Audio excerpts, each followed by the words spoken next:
66% of United States residents' public water is fluoridated. It is known to have tremendous effects on bone cancer, joint problems, bone weakness, lowered estrogen and testosterone levels, and dental fluorosis, which is yellowing of the teeth and pitting in the enamel. Wouldn't it make more sense to enhance public water with vitamins which are meant to be ingested to promote overall health, rather than putting such a toxic chemical in our water with a bogus explanation that it will improve our dental health? We now know that fluoride causes more dental problems than it solves. Something doesn't seem right about this. Do you honestly believe that these companies care deeply enough for the people to spend large amounts of their own money to fluoridate public water when the people already purchase their own toothpaste? But there's a difference between toothpaste and drinking water. We don't ingest toothpaste.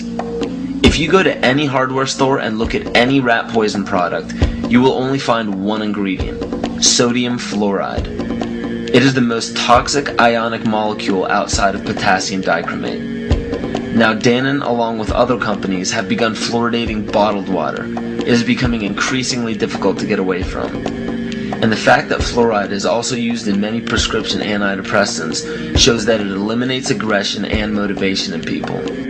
Fluoride, to my knowledge as a physician, has absolutely no biological benefit whatsoever.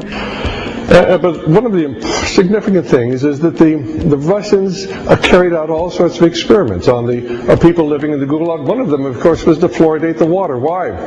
You fluoridate the water, why people are not as aggressive as they ordinarily would be. In fact, what is the active ingredient in Prozac that is so widely distributed in America today? Well, it's a fluoride compound.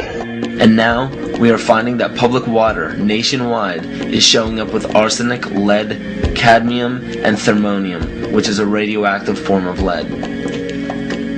Cancer, lowered sex drive, birth defects, sedation, and brain defects. Does this not sound like a wonder drug for anyone aiming to control a population?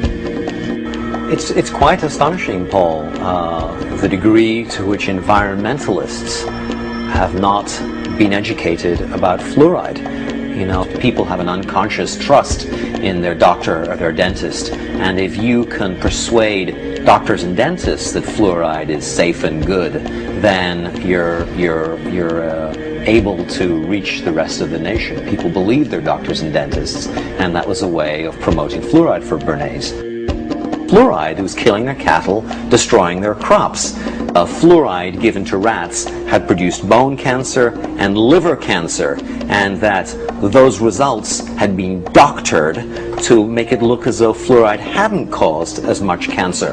The pattern that we saw, it typically is what we see with other neurotoxic agents that are well known to cause a hypoactivity or a memory problem or an IQ problem.